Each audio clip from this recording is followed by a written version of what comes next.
Okay.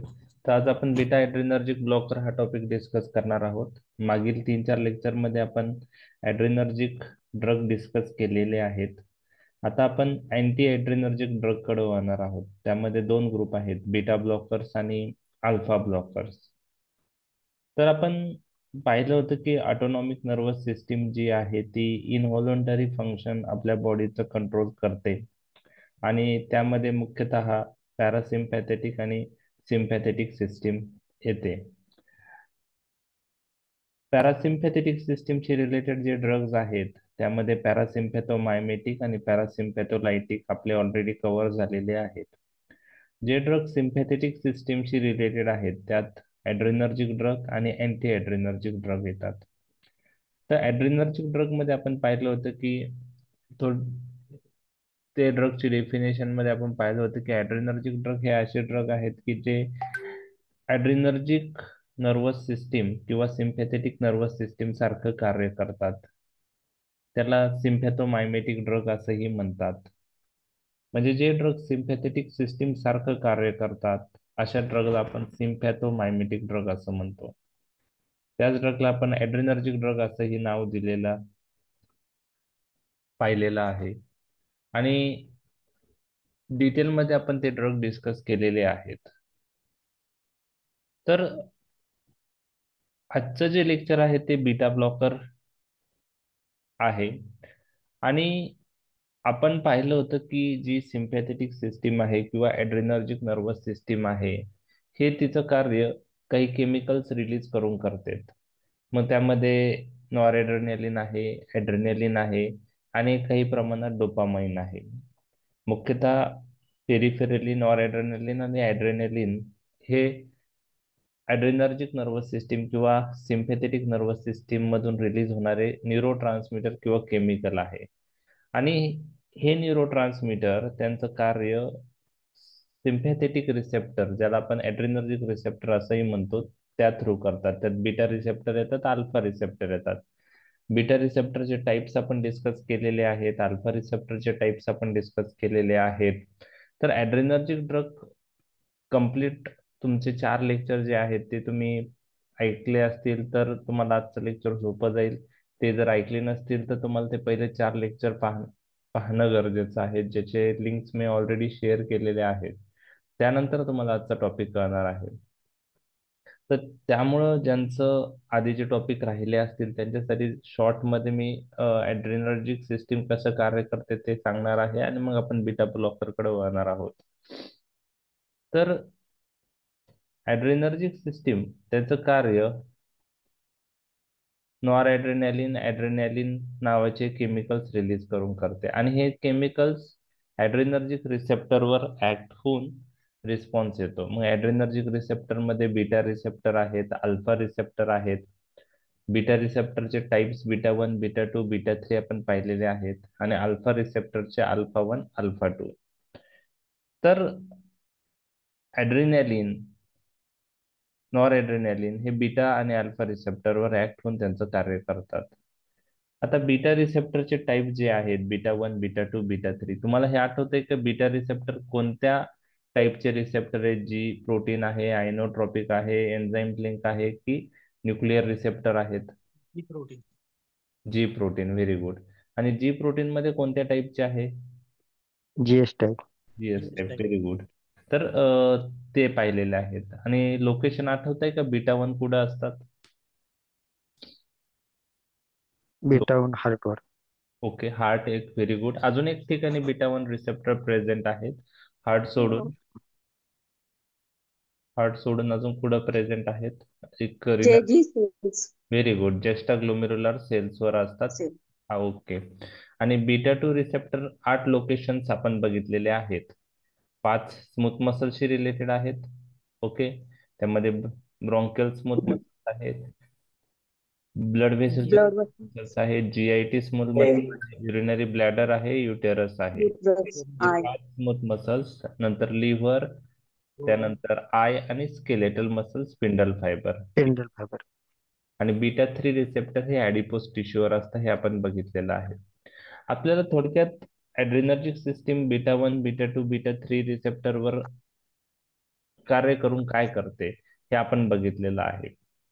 Okay. आणि alpha receptor मी आज डिटेलमध्ये जाणार नाही अल्फा रिसेप्टरच्या, कारण अल्फा ब्लॉकर आपला नेक्स्ट टॉपिक आहे. तर आज आपण बीटाशी रिलेटेड ऍक्शनच ऍड्रेनर्जिक सिस्टीमच्या पाहूया, जेणेकरून तुम्हाला ऍड्रेनर्जिक सिस्टीमच्या noradrenaline, adrenaline, beta 1, beta 2, beta 3 रिसेप्टरवर ऍक्ट झाल्यावर काय होतं हे जर कळलं, तर बीटा ब्लॉकर्स काय करणार आहे. These are the drugs which blocks the action of adrenergic system mediated through beta receptor.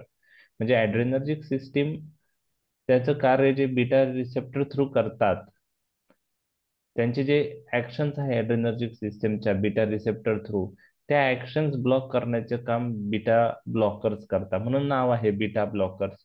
तर हे beta blockers beta receptor block करतात, त्यामुळं ऍड्रेनर्जिक सिस्टीम मधून नॉर ऍड्रेनालिन ऍड्रेनालिन रिलीज जरी झाला तरी ते बीटा रिसेप्टरवर ऍक्ट करू शकत नाही, कारण बीटा रिसेप्टर ह्या ड्रगने ब्लॉक झालेले आहे. त्यामुळे त्यांना बीटा ब्लॉकर्स असं म्हणतात. तर तुम्हाला ऍड्रेनर्जिक सिस्टीमचे ऍक्शन माहित असेल तर इन ब्रीफ तुम्हाला लगेच म्हणजे त्यावरून बीटा ब्लॉकरचे ऍक्शन लक्षात ठेवायला सोपं जाणार आहे. बुक्समध्ये खूप डिटेलमध्ये दिलेलं आहे. शानबाग किंवा त्रिपाठी बघितलं तर प्रोपॅनॉलचं डिस्क्रिप्शन खूप दिलेलं आहे. त्यानंतर बाकी इंडिव्हिज्युअल ड्रग दिलेले आहे. पण ओव्हरऑल बेसिक ऍक्शन जरी तुम्हाला एक्झाम मध्ये माहीत राहिल्या तरी पण मोर दॅन सफिशियंट आहे. त्यामुळं डिटेलमध्ये आपण understanding point of view discuss करणार आहोत, पण एक्झाम मध्ये बेसिक त्या सिस्टीमवर, त्या ऑर्गनवर काय इफेक्ट येतो त्या 2 लाईन मध्ये लिहिलं तरी मोर दॅन सफिशियंट आहे. तर आपण पाहिलेलं आहे बीटा 1, बीटा 2, बीटा 3 रिसेप्टर. तर आत- या रिसेप्टरवर ॲड्रेनर्जिक सिस्टीम मधून जे न्यूरो ट्रान्समीटर रिलीज होतात, त्यामध्ये मग आपण बघितलेलं आहे नॉर ॲड्रेनालिन आहे, ॲड्रेनालिन आहे, हे ह्या रिसेप्टरवर ऍक्ट होऊन कार्य करतात. तर बीटा 1 रिसेप्टरवर आता बीटा ब्लॉकरचे ऍक्शन जर जाणून घ्यायचे असेल तर पहिले इथं नॉर ॲड्रेनालिन ॲड्रेनालिनच्या काय ऍक्शन्स आहेत हे तुम्हाला माहित पाहिजे. मग हे ऍक्शन माहित असले तर बीटा ब्लॉकरचे ऍक्शन समजणार आहे. बरोबर आहे. आता आपण हे तर पाहिलं बीटा 1, बीटा 2, बीटा 3 हे receptor GS type G protein couple receptor आहेत. आणि जीएस टाईप रिसेप्टर जर ऍक्टिव्हेट झाले अगोनिस्टनी, नॉर ॲड्रेनालिन ॲड्रेनालिननी, तर सायक्लिक एएमपी ची लेव्हल सेलमध्ये वाढते आणि त्यानुसार कार्य घडून येतं. तर तुम्हाला आता बीटा 1 रिसेप्टरचे ऍक्शन सांगता येतील का काय आहेत हार्टवर. हा. तर ॲड्रेनल डायलेटेशन, हार्टवर. रिलॅक्सेशन, नाही नाही, बीटा 1 रिसेप्टर. कॉन्ट्रॅक्शन करतोय. येस, बीटा 1 रिसेप्टर हार्टवरचे जर ऍक्टिव्हेट झाले. पॉझिटिव्ह डोमोट्रोपिक, क्रोमोट्रोपिक आणि ॲनियोट्रोपिक. Very good. तर बीटा 1 रिसेप्टर हार्टवरचे जर ऍक्टिव्हेट झाले, आपण आता पहिले बीटा ब्लॉकरचे ऍक्शन पाहण्याआधी ॲड्रेनालिनचे ऍक्शन्स पाहतो, जेणेकरून त्या ऍक्शन माहीत झाले तर त्या ऍक्शन ब्लॉक बीटा ब्लॉकरने होतील, तर बीटा ब्लॉकरचे ऍक्शन त्याच्यावरून लक्षात येतील. तर हार्टवर बीटा 1 रिसेप्टर आहे. आपल्या शरीरातून सिम्पॅथेटिक सिस्टीम मधून जे ॲड्रेनालिन रिलीज होतं ते बीटा 1 रिसेप्टरवर ऍक्ट होतं. हार्ट रेट वाढतो, त्याला पॉझिटिव्ह क्रोनोट्रॉपिक इफेक्ट म्हणतात. एव्ही कंडक्शन वाढतं, त्याला पॉझिटिव्ह ड्रोमोट्रॉपिक इफेक्ट म्हणतात. कॉन्ट्रॅक्शन ऑफ द हार्ट वाढतं, त्याला पॉझिटिव्ह आयनोट्रॉपिक इफेक्ट म्हणतात. तर हे बीटा 1 रिसेप्टर हार्टवरचे ऍक्टिव्हेट झाले तर होतं. बीटा 1 रिसेप्टर जेक्स्ट्रा ग्लोम्युरुलर सेलवरचे ऍक्टिव्हेट झाले तर काय होईल. कोणता hormone renin. Renin. increase renin release. Release होईल आणि RAS Renin. System activate, renin त्रास. अँजिओटेन्सिन. ओके. ओके. ॲड्रेनालिनचे ऍक्शन काय आहे बीटा 2 रिसेप्टरवर, स्मूथ मसल्सवर. रिलॅक्सेशन करतो. रिलॅक्सेशन. मग ब्रॉन्कियल स्मूथ मसल रिलॅक्स होऊन ब्रॉन्कोडायलेटेशन होईल. ब्लड वेसलचे स्मूथ मसल रिलॅक्स होतील. जीआयटी, ब्लॅडर, युटेरस सर्व स्मूथ मसल रिलॅक्स होतील. आय मध्ये काय ऍक्शन आहे बीटा 2 रिसेप्टर रिलेटेड आपण बघितली होती. Aqueous humour related. मायड्रेटिक. नाही, मिड्रेटिक मध्ये अल्फा 1 चा रोल येतो ना. Secretion Increase. इन्क्रीज होतं. Yes. Increase. Aqueous humour secretion increase. आता हे सगळं झालेला पार्ट आहे, त्यामुळं तो आधीच क्लिअर असेल तुम्ही लक्ष हे करू शकता. आता समजा काही जण आज म्हणजे ॲड्रेनर्जिक सिस्टीमचे लेक्चर अटेंडच नाही केले, डायरेक्ट बीटा ब्लॉकर पाहता ऐकताय, तर थोडं डिफिकल्ट जाणार आहे. तर ॲड्रेनर्जिक ड्रग्स पहिले क्लिअर झाले तर हे समजणार आहे. ओके. तर आय मध्ये आपण बघितलंय की सिलेरी बॉडी नावाचा जो ऑर्गन आहे, जो पार्ट आहे आयचा, तिथं ॲक्वेस ह्युमर तयार होतं आणि ते सिक्रिट होतं. तर बीटा टू रिसेप्टर हे सिलेरी बॉडीवर असतात, ते ऍक्टिव्हेट झाले तर ॲक्वेस ह्युमरचं सिक्रेशन वाढतं. स्केलेटल मसल स्पिंडल फायबरवरचे बीटा टू रिसेप्टर ऍक्टिव्हेट झाले तर काय होतं? ट्रिमर्स. ट्रेमर्स. ओके. आणि लिव्हरवरचे जे बीटा टू रिसेप्टर आहे ते blood sugar. Blood sugar level. म्हणजे आता हे तुम्हाला आपण जे 4 लेक्चर घेतले त्याच्यामुळे तुमचं हे क्लिअर झालेलं आहे. हे माहित असेल तर बीटा ब्लॉकरचे ऍक्शन समजणार आहे. बीटा थ्री रिसेप्टर जे आहेत ते ऍक्टिव्हेट झाले ऍडिपोज टिश्यूवर. बीटा थ्री रिसेप्टर प्रेझेंट असता ऍड्रेनालिन नावाचा न्यूरो ट्रान्समीटर रिलीज झाला तर बीटा थ्री रिसेप्टर ऍक्टिव्हेट होतात. तर ते ऍक्टिव्हेट झाल्यामुळं ऍडिपोज टिश्यू मधले जे फॅट स्टोअर असतं त्याचं ब्रेकडाऊन होतं, त्याला आपण लायपोलायसिस म्हणतो. तर लायपोलायसिस घडून येतं. तर ह्या सर्व ऍक्शन्स बीटा रिसेप्टर ऍक्टिव्हेट झाल्यामुळे होतात. ऍड्रेनर्जिक म्हणजे आपल्या शरीरातली जी ऍड्रेनर्जिक सिस्टीम आहे ती ऍड्रेनलिन रिलीज करते, नॉरएड्रेनलिन रिलीज करते आणि त्यानुसार ह्या ऍक्शन घडून येतात. तर ह्या ज्या ऍक्शन्स आहेत ह्या माहीत असणं गरजेचं आहे, म्हणून मी ऍक्च्युअल ड्रगच्या आधी ह्या ऍक्शन्स परत एकदा बघितले, तुमच्याशी डिस्कस केलेले आहे. बरोबर आहे. द मेन पार्ट मी ऍड्रेनर्जिक सिस्टीमच्या बीटा रिसेप्टरच्या ऍक्शन्स ब्रीफमध्ये डिस्कस केलेले आहेत. त्यामुळं आता डायरेक्ट आपण बीटा ब्लॉकरकडे जाऊया. अल्फा ऍक्शन आपण अल्फा ब्लॉकरच्या वेळेस डिस्कस करूया. आता beta blockers day to day clinical प्रॅक्टिसमध्ये तुम्ही त्याचा यूज खूप पाहिलेला असेल. तर बीटा ब्लॉकर असे ड्रग आहेत ते जवळजवळ 12-13 कंडिशन्स मध्ये यूज होतात. 5-6 कंडिशन ह्या कार्डिओव्हॅस्क्युलर सिस्टीम रिलेटेड आहे. 5-6 कंडिशन अशा आहेत की त्या कार्डिओव्हॅस्क्युलर सिस्टीमशी रिलेटेड नाहीत. तर यामध्ये काय आहे की beta blockers exam point of view आपल्याला काय काय लक्षात ठेवायचं आहे, तर क्लासिफिकेशन लक्षात ठेवायचं आहे. त्यानंतर त्या ड्रगच्या फार्मॅकोलॉजिकल इफेक्ट म्हणजे फार्मॅकोडायनेमिक मध्ये मेकॅनिझम आणि अ, त्या मेकॅनिझममुळं कोणकोणत्या सिस्टीमवर काय परिणाम होणार आहे ते लक्षात ठेवायचं आहे. आणि त्यानंतर आपल्याला फार्मॅकोकायनेटिक एक्झाम पॉईंट ऑफ व्ह्यू डिटेलमध्ये माहीत नसलं तर चालेल, पण युजेस आणि ॲडव्हर्स इफेक्ट हे माहीत असले पाहिजे. आता बीटा ब्लॉकर्स म्हणजे काय? Beta blockers these are the drugs which blocks the action of adrenergic system mediated through beta receptor. These are the drugs which block the the action of adrenergic system किंवा आपण त्याला sympathetic system mediated through beta receptor. म्हणजे जे ऍड्रेनर्जिक सिस्टीमच्या beta receptor through जे action होतात त्या action block करणारे ड्रग म्हणजे बीटा ब्लॉकर्स. आता 2 टर्मिनॉलॉजी आपण पाहणार आहोत, त्यात कन्फ्युजन नाही झालं पाहिजे. कधी कधी एक्झाम मध्ये असे नाव थोडं चेंज झालं का आपल्याला सिम्पॅथोमायमेटिक ड्रग्स. सिम्पॅथोमायमेटिक ड्रग म्हणजे असे ड्रग जे सिम्पॅथेटिक सिस्टीम सारखे कार्य करतात, त्यालाच आपण मग ऍड्रिनर्जिक ड्रग असंही म्हणतो. ओके. सिम्पॅथोमायमेटिक किंवा ऍड्रिनर्जिक, मग ऍड्रिनॅलिन नॉर ऍड्रिनॅलिन जे आपण पाहिलेत मागच्या 4 लेक्चरमध्ये. आणि दुसरा ग्रुप आहे तो आहे सिम्पॅथोलायटिक ड्रग. सिम्पॅथोलायटिक लायटिक म्हणजे असे ड्रग, सिम्पॅथोलायटिक म्हणजे असे drugs which block the action of sympathetic system. मग त्यामध्ये सिम्पॅथेटिक सिस्टीमची बीटा रिसेप्टर थ्रू जी ऍक्शन होणारे ते ब्लॉक करणारे ड्रग, अल्फा रिसेप्टर थ्रू होणारी जी ऍक्शन आहे ते ब्लॉक करणारे ड्रग येतात. मग सिम्पॅथोलायटिक ड्रग मध्ये बीटा ब्लॉकर आणि अल्फा ब्लॉकर असे 2 ग्रुप येतात. तर यामध्ये बीटा ब्लॉकर्स जास्त करून एक्झाम मध्ये विचारले जातात, कारण कारण बीटा ब्लॉकर्स हे day to day clinical practice मध्ये कॉमनली यूज होतात. मग CCMP exam point of view beta blockers related तुम्हाला थिअरी एक्झामला महत्वाचं आहे, व्हायवाला महत्वाचं आहे. तर या 2 टर्मिनॉलॉजी आपण डिस्कस केल्या, सिम्पॅथोलायटिक आणि सिम्पॅथोमायमेटिक. आता बीटा ब्लॉकर्स मध्ये काही बीटा ब्लॉकर्स जे आहे, आता हे यामध्ये बीटा रिसेप्टरचे प्रकार आपण बघितलेत. बीटा 1 आहे, बीटा 2 आहे, बीटा 3 आहे. त्याचे लोकेशन पाहिले. तर हे जे ड्रग्ज आहे हे मुख्यतः बीटा 1 बीटा ब्लॉकर जे आहेत ते बीटा 1 बीटा 2 रिसेप्टरशी रिलेटेड आहे. त्यांचे ब्लॉकिंग ऍक्शन आहे. काही बीटा ब्लॉकर जे आहेत ते बीटा 1 रिसेप्टरला ब्लॉक करतात, त्याबरोबर बीटा 2 रिसेप्टरला ब्लॉक करतात. त्यामुळे त्यांना आपण नॉन सिलेक्टिव्ह बीटा ब्लॉकर्स असं म्हणतो. नॉन सिलेक्टिव्ह बीटा ब्लॉकर्स म्हणजे जे ड्रग बीटा 1 बीटा 2 दोन्ही रिसेप्टर ब्लॉक करतात. काही बीटा ब्लॉकर्स असे आहेत की ते सिलेक्टिव्हली बीटा 1 रिसेप्टर ब्लॉक करतात.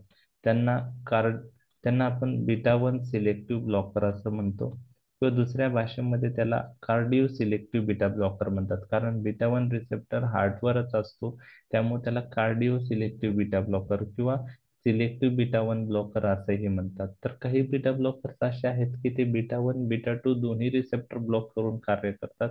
काही बीटा ब्लॉकर फक्त बीटा 1 रिसेप्टर ब्लॉक करतात. तर आता आपण ते क्लासिफिकेशन पाहणार आहोत बीटा ब्लॉकरचं. आणि डे टू डे क्लिनिकल प्रॅक्टिसमध्ये ते ड्रग तुम्ही वापरत आहात प्रॅक्टिसमध्ये, त्यामुळे तुम्हाला त्यांची नावं पण माहीत आहे. तर त्यातल्या त्यात तुम्हाला जास्त कार्डिओ सिलेक्टिव्ह बीटा ब्लॉकरची नावं माहीत असतील. आता आपण पाहूया क्लासिफिकेशन. क्लासिफिकेशन बघितल्यानंतर तुम्हाला लक्षात येईल. The beta blockers, these are the drugs which inhibit adrenergic responses mediated through beta receptor. All are competitive antagonists. प्रोपेनॉलॉल जो ड्रग आहे तो पहिला डिस्कवर्ड झालेला बीटा ब्लॉकर आहे 1963 मध्ये, आणि आता भरपूर सारे बीटा ब्लॉकर अवेलेबल आहे मार्केटमध्ये. तर आपण फार्माकोलॉजिकल ऍक्शन मध्ये प्रोपेनॉलॉल डिटेलमध्ये डिस्कस करणार आहोत, पण कार्डिओव्हॅस्क्युलर सिस्टीम रिलेटेड कंडिशन्स मध्ये आपण preferably cardio selective beta blocker use करतो. आणि नॉन कार्डिओव्हॅस्क्युलर युजेस जे आहे बीटा ब्लॉकरचे त्यात आपण प्रोपेनॉलॉल जनरली प्रेफर करतो. तर आपण ते नंतर पाहणारच आहोत. आता हे क्लासिफिकेशन एक्झाम मध्ये लॉंग क्वेश्चन मध्ये महत्वाचा पार्ट असतो क्लासिफिकेशन. तर क्लासिफिकेशन दोन प्रकारचे मी तुमच्याशी डिस्कस करणार आहे. त्यामध्ये पहिलं क्लासिफिकेशन जे आहे it is related with discovery. जसं जनरेशन आलेत म्हणजे जे ओल्डर ड्रग आहे त्याला आपण फर्स्ट जनरेशन म्हणतो, नंतर आलेले सेकंड जनरेशन, आताचे जे आहे ते जनरली थर्ड जनरेशन आपण म्हणतो. आणि काही त्यांच्यात डिफरन्सेस पण आहे ऍक्शन पॉइंट ऑफ व्ह्यू. आता फर्स्ट जनरेशन बीटा ब्लॉकर्स म्हणजे हे ओल्डर बीटा ब्लॉकर्स आहेत आणि ते नॉन सिलेक्टिव्ह आहेत. म्हणजे हे drugs beta 1 as well as beta 2 receptor block करतात. ओके. आणि त्यामुळे ॲड्रेनर्जिक सिस्टीमचं कार्य बीटा 1 बीटा 2 रिसेप्टरवर होणार नाही. त्याला आपण फर्स्ट जनरेशन बीटा ब्लॉकर म्हणतो. सेकंड जनरेशन बीटा ब्लॉकर्स हे सिलेक्टिव्हली बीटा 1 रिसेप्टर ब्लॉक करतात विदाउट ब्लॉकिंग बीटा 2 रिसेप्टर. त्यामुळे त्यांना बीटा 1 सिलेक्टिव्ह ब्लॉकर किंवा कार्डिओ सिलेक्टिव्ह ब्लॉकर असंही म्हणतात. मग आता फर्स्ट जनरेशन बीटा ब्लॉकर मध्ये असे ड्रग आहेत जे बीटा 1 आणि बीटा 2 दोन्ही रिसेप्टर ब्लॉक करून ऍक्ट होतात. सेकंड जनरेशन बीटा ब्लॉकर मध्ये असे ड्रग आहेत बीटा ब्लॉकर की जे सिलेक्टिव्हली बीटा 1 रिसेप्टर ब्लॉक करतात. त्यांना कार्डिओ सिलेक्टिव्ह बीटा ब्लॉकर असंही म्हणतात. ते बीटा 2 रिसेप्टर ब्लॉक करत नाही. आणि मग थर्ड जनरेशन मध्ये काय आहे की थर्ड जनरेशन मध्ये नॉन सिलेक्टिव्ह बीटा ब्लॉकर पण असू शकतात, कार्डिओ सिलेक्टिव्ह बीटा ब्लॉकर पण असू शकतात. पण थर्ड जनरेशन बीटा ब्लॉकरला एक ऍडिशनल प्रॉपर्टी असते आणि ती प्रॉपर्टी असते व्हॅसोडायलेटरी. तर third generation beta blockers have additional vasodilatory property. वेगवेगळ्या मेकॅनिझमने व्हॅसोडायलेटेशन काही बीटा ब्लॉकर करतात. तर थर्ड जनरेशन बीटा ब्लॉकरला ऍडिशनल व्हॅसोडायलेटरी प्रॉपर्टी असते. म्हणजे थर्ड जनरेशन बीटा ब्लॉकर मध्ये नॉन सिलेक्टिव्ह बीटा ब्लॉकर पण येऊ शकतात किंवा कार्डिओ सिलेक्टिव्ह बीटा ब्लॉकर पण येऊ शकतात. पण त्याच्यासाठी मॅन्डेटरी पार्ट काय आहे की additional vasodilatory property, additional vasodilatory property पाहिजे. जर एखादा बीटा ब्लॉकर आहे आणि त्याला ऍडिशनल व्हॅसोडायलेटरी प्रॉपर्टी आहे तर तो बीटा ब्लॉकर आपण थर्ड जनरेशन मध्ये कन्सिडर करतो. पण तो कार्डिओ सिलेक्टिव्ह आहे की नॉन सिलेक्टिव्ह आहे त्याच्याशी काहीही घेणं नसतं. त्याला ऍडिशनल व्हॅसोडायलेटरी प्रॉपर्टी पाहिजे. म्हणजे थर्ड जनरेशन मध्ये कार्डिओ सिलेक्टिव्ह बीटा ब्लॉकर किंवा नॉन सिलेक्टिव्ह बीटा ब्लॉकर ही येऊ शकतात, पण त्यांना ऍडिशनल व्हॅसोडायलेटरी प्रॉपर्टी पाहिजे. आता आपण हे लक्षात आलं का तुमच्या? First generation, second generation, third generation. Okay. आता याच्यामध्ये फर्स्ट जनरेशन मध्ये कोणते ड्रग आहे? प्रोपॅनॉलॉल. आता सगळे बीटा ब्लॉकरचं स्पेलिंग बघा, लॉलनी एंड होतोय. Okay, lol, LOL. ओके. तर फर्स्ट जनरेशन मध्ये प्रोपॅनॉलॉल आहे, टिमोलॉल आहे, सोटॅलॉल आहे, पिंडोलॉल आहे. तर जनरली मी निमोनिक सांगतो, PSPT लक्षात ठेवा. प्रोपॅनॉलॉल, सोटॅलॉल, पिंडोलॉल, टिमोलॉल. ओके. आता कार्डिओ सिलेक्टिव्ह बीटा ब्लॉकर जे आहे त्यामध्ये मेटोप्रोलॉल हा प्रोटोटाइप आहे. त्याचप्रमाणे ॲटिनोलॉल आहे, ॲसिब्युटोलॉल आहे, बिसोप्रोलॉल आहे आणि इस्मोलॉल आहे. हे कार्डिओ सिलेक्टिव्ह बीटा ब्लॉकर आहेत. बीटा 1 सिलेक्टिव्ह रिसेप्टर ब्लॉक करणारे मेटोप्रोलॉल, ॲटिनोलॉल, ॲसिब्युटोलॉल, बिसोप्रोलॉल आणि इस्मोलॉल. थर्ड जनरेशन मध्ये लॅबिटोलॉल, कार्बिडोलॉल हे नॉन सिलेक्टिव्ह आहेत, पण त्यांना ॲडिशनल व्हॅसोडायलेटरी प्रॉपर्टी आहे. आणि सेलिप्रोलॉल, नेबिओलॉल, बिटॅक्झोलॉल हे cardio selective beta blocker plus additional vasodilatory property असणारे बीटा ब्लॉकर आहेत. तर हे थर्ड जनरेशन मध्ये लॅबिटोलॉल आहे, कार्बिडिलॉल आहे, सेलिप्रोलॉल आहे, नेबिओलॉल आहे, बिटॅक्झोलॉल आहे. तर हे झाले बीटा ब्लॉकरचे नावं. यापैकी day to day clinical practice मध्ये कोणते कॉमनली यूज केले जातात? काही आयडिया तुम्हाला, कोणते तुम्हाला माहित आहेत?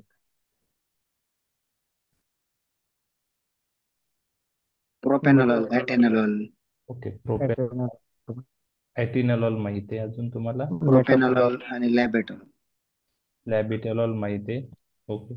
नेबिओल. कार्बिडोलॉल, नेबिओलॉल, ओके, नेबिलॉल. बरोबर. ओके. कोणता?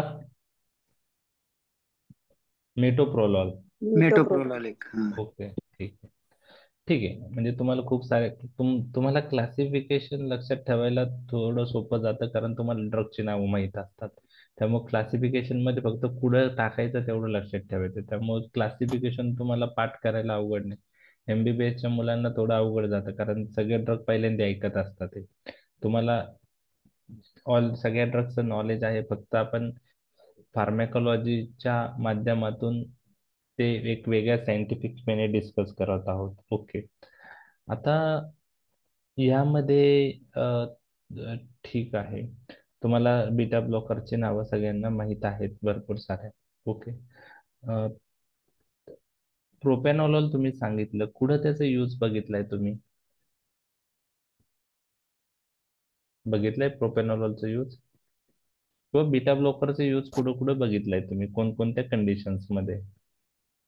हार्ट रेट मेनली आणि मायग्रेन. हार्ट बीट इन्क्रीज होता है, टेन्शन मध्ये पैल्पिटेशन. आणि मायग्रेन मध्ये प्रोपॅनॉलॉल. ओके, हायपरटेन्शन मध्ये, पाल्पिटेशन मध्ये. ओके. अजून? मायग्रेन. मायग्रेन, मायग्रेन मध्ये. मायग्रेन प्रोफॅलॅक्सिस साठी. ओके. हायपरटेन्शन. ओके. अजून काही यूज? म्हणजे तुमच्या जनरल प्रॅक्टिस मध्ये hypertension, migraine prophylaxis point of view ते यूज करतात. बर. खूप सारे कार्डिओव्हॅस्क्युलर कंडिशन मध्ये त्यांचे यूज आहे बीटा ब्लॉकरचे, आपण ते पाहणारच आहोत. ओके. टिमोलॉल तुम्ही सांगितलं होतं, मला आठवतंय का मागच्या लेक्चर मध्ये टिमोलॉलचं यूज? टॉपिकली आय मध्ये आपण यूज, आय ड्रॉप, याच ग्लाउकोमा मध्ये यूज करतो. ग्लॉकोमा. काच बिंदू म्हणतो आपण मराठीत त्याला. इंट्राओक्युलर प्रेशर वाढतं आणि ब्लाइंडनेसची रिस्क वाढते, त्याला आपण ग्लाउकोमा किंवा काच बिंदू म्हणतो. त्यात टिमोलॉल आपण यूज करतो. आता काही एक MCQ मी तुम्हाला सांगणार आहे. इस्मोलॉल जो आहे ना, हा शॉर्टेस्ट ऍक्टिंग बीटा ब्लॉकर आहे. Shortest acting beta blocker. Okay. Shortest acting beta blocker, तो MCQ तुम्हाला लक्षात ठेवायचा आहे. आता हे क्लासिफिकेशन तुम्ही एक जरी लक्षात ठेवलं ना एक्झामच्या दृष्टीने, मोर दॅन इनफ आहे. काही म्हणजे त्रिपाठीमध्ये अजून एक क्लासिफिकेशन आहे, शानबाग मध्ये पण असतील, पण हे क्लासिफिकेशन मला इझी वाटतं. अजून एक क्लासिफिकेशन जे दिलेलं आहे ते पण मी तुमच्याशी लगेच डिस्कस करणार आहे. ते पण सेमच ड्रग आहे, फक्त वेगवेगळ्या ग्रुपमध्ये त्यांना टाकलेले आहे. यामध्ये त्यांनी काय केलेलं आहे की दोन ग्रुप केलेले आहे. नॉन सिलेक्टिव्ह बीटा ब्लॉकर आणि कार्डिओ सिलेक्टिव्ह बीटा ब्लॉकर. तर कार्डिओ सिलेक्टिव्ह बीटा ब्लॉकर मधले मी तुम्हाला सांगितलं हे 5 तर येणारच आहे. ओके, 2 नंबरचा ग्रुप सेकंड जनरेशन हे कार्डिओ सिलेक्टिव्ह आहे. आणि थर्ड जनरेशन मधले पण 3 drug cardio selective beta blocker आहे. त्यांना ऍडिशनल व्हॅसोडायलेटरी प्रॉपर्टी म्हणून त्यांना आपण तिकडे टाकलंय. तर मग हे 8 drug cardio selective beta blocker मध्ये येतात. Metoprolol, atenolol, acebutolol, bisoprolol, esmolol, celiprolol, nebivolol, betaxolol. Okay. आणि बाकीचे जे ड्रग आहे फर्स्ट जनरेशनचे सगळेच नॉन सिलेक्टिव्ह बीटा ब्लॉकर असतात. PSPT, propranolol, timolol, sotalol, pindolol. आणि थर्ड जनरेशनचे 2 लॅबिटोलॉल आणि कार्बिडोलॉल हे पण नॉन सिलेक्टिव्ह बीटा ब्लॉकर आहे. म्हणजे काय की त्यांनी दुसऱ्या क्लासिफिकेशन मध्ये 2 ग्रुप पाडलेत, नॉन सिलेक्टिव्ह बीटा ब्लॉकर आणि cardio selective beta blocker.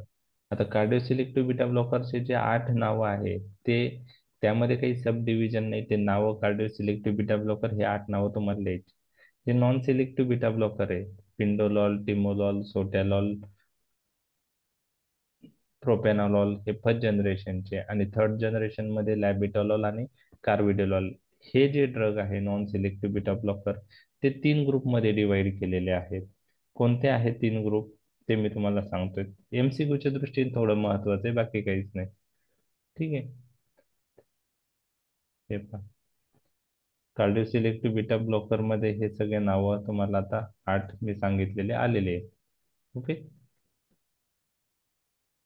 Non selective beta blocker मध्ये फर्स्ट जनरेशनचे PSPT आहे आणि लॅबिटोलॉल आणि कार्बिडिलॉल आहे. तर नॉन सिलेक्टिव्ह बीटा ब्लॉकर हे जे नावं आहे PSPT, लॅबिटोलॉल आणि कार्बिडिलॉल. ओके, हे नावं हे जे आहे ते परत 3 ग्रुपमध्ये डिवाइड केलेले आहे. जे थर्ड जनरेशन बीटा ब्लॉकर आहेत नॉन सिलेक्टिव्ह लॅबिटोलॉल आणि कार्बिडिलॉल त्यांना ऍडिशनल अल्फा ब्लॉकिंग प्रॉपर्टी आहे. आणि अल्फा ब्लॉकिंग प्रॉपर्टीमुळं तिथं व्हॅसोडायलेटेशन होतं, ॲडिशनली व्हॅसोडायलेटरी प्रॉपर्टी. म्हणजे MCQ असा असतो की which of the following beta blockers is having alpha blocking as well as beta blocking property, और which of the following is alpha plus beta blocker drug. असा drug सांगा की जो alpha receptor पण ब्लॉक करतो आणि बीटा पण करतो. तर त्याचे 2 एक्झाम्पल आहे लॅबिटोलॉल आणि कार्बिडिलॉल. त्यांना ऍडिशनल अल्फा ब्लॉकिंग प्रॉपर्टी, तर बीटा ब्लॉकिंग तर आहेच प्लस अल्फा ब्लॉकिंग पण आहे, त्याच्यात लॅबिटोलॉल आणि कार्बिडिलॉल येतो. आता जे राहिलेले नॉन सिलेक्टिव्ह बीटा ब्लॉकर आहे फर्स्ट जनरेशनचे PSPT, प्रोपेनॉलॉल, सोटॅलॉल, पिंडोलॉल आणि टिमोलॉल ते 2 ग्रुपमध्ये डिवाइड करता. आणि त्याचा अर्थ काय आहे ते मी नंतर सांगणारच आहे. त्या 4 पैकी 3 ड्रग प्रोपेनॉलॉल, सोटॅलॉल आणि टिमोलॉल हे एका ग्रुपमध्ये येतात आणि पिंडोलॉल दुसऱ्या ग्रुपमध्ये येतो.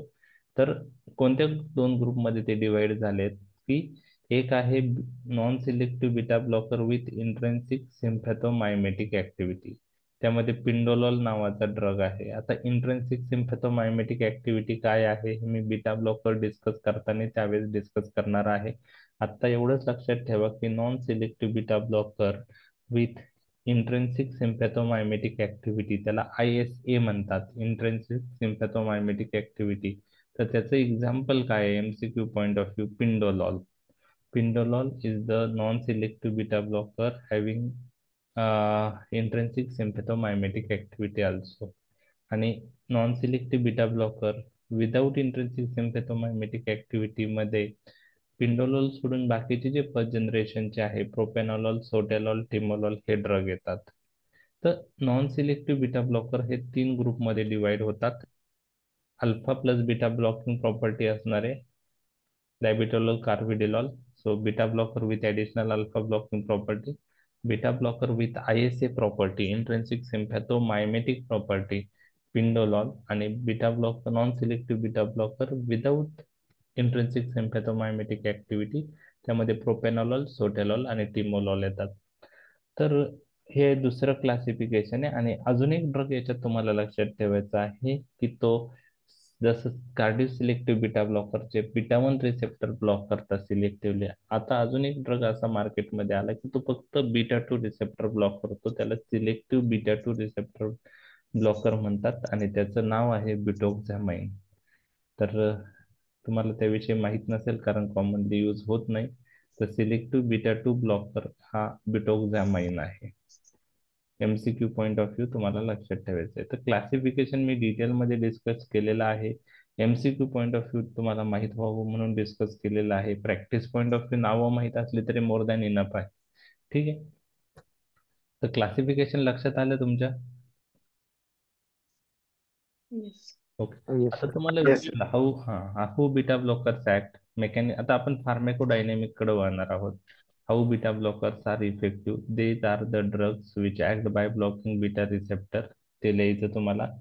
आणि दीज आर कॉम्पिटिटिव्ह ब्लॉकर्स. बरोबर.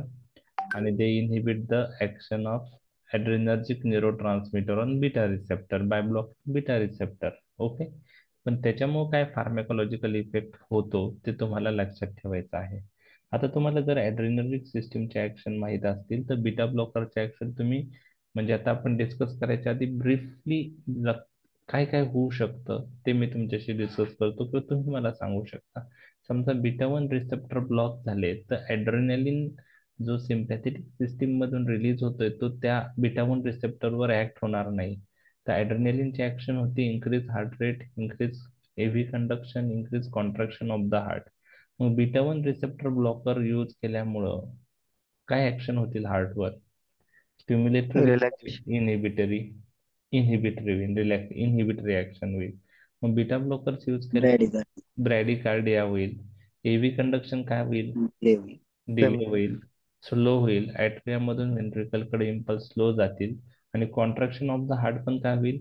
डिक्रीज होईल. decrease, decrease. पण थोडक्यात त्याला आपण काय म्हणतो? निगेटिव्ह क्रोनोट्रॉपिक, chromatography, ड्रोमोट्रॉपिक ड्रोमोटोग्राफी. आणि सर आयनोट्रॉपिक. कार्डियक आउटपुट भी डिक्रीज हो जाएगा क्या? हाँ, हो जाएगा. Card contraction of the heart कम हो गया तो कार्डियक आउटपुट भी कम हो जाएगा. ठीक. कॉन्ट्रॅक्शन कमी. कॉन्ट्रॅक्शन ऑफ द हार्ट कमी झालं तर heart is not able to pump sufficient amount of blood आणि कार्डियक आउटपुट पण कमी होणार आहे. तर हार्ट रेट कमी होईल, एव्ही कंडक्शन कमी होईल आणि cardiac output contraction of the heart कमी होईल आणि त्या कॉन्ट्रॅक्शन ऑफ द हार्ट कमी झालं तर कार्डियक आउटपुट पण कमी होईल. तर ऍटलिस्ट तुम्हाला तेवढे जरी ऍक्शन लक्षात ठेवल्या तरी मोर दॅन समिजन. याच्यापेक्षा जास्त बीटा ब्लॉकरचे ऍक्शन हार्ट विषयी माहीत नसल्या तरी चालू शकतं. म्हणजे सिम्प्लिफाय याच्यात decrease heart rate, decrease AV conduction आणि decrease contraction of the heart आणि त्यामुळे कार्डियक आउटपुट कमी होतं. आता एव्ही कंडक्शन डिले झालं म्हणजेच इम्पल्स मधून व्हेंट्रिकल कडे जायला वेळ लागेल तर इफेक्टिव्ह रिफ्रॅक्टरी पिरियडवर काय परिणाम होईल? वाढेल, वाढेल. वाढेल. वाढेल. इंक्रीज होईल. ओके. ईसीजी वर पीआर इंटरवल काय होईल मग? वाढेल. prolong, वाढेल. ठीक आहे. तर तुम्हाला त्या ऍक्शन माहित आहे. तर हे झालं हार्ट रिलेटेड. बरोबर. ओके. आता दुसरी गोष्ट आहे की ब्लड व्हेसलवर काय ऍक्शन होईल? मी आता काय प्रोपॅनॉलॉलचं विचारत आहे. प्रोपॅनॉलॉल ॲटिनॉलॉलची होणार नाही कारण तो ब्लड व्हेसलवर कोणते रिसेप्टर असतात? स्मूथ मसल डायलेट होगा ना सर? नाही, कॉन्ट्रॅक्ट होईल. Beta two receptor. तो अभी पहले अपने को क्या चाहिए कि एड्रेनलिन का एक्शन मालूम चाहिए बीटा टू रिसेप्टर पे क्या है. पहले अगोनिस्ट बीटा टू रिलॅक्स होतं ना sir. Beta yes two. Yes yes.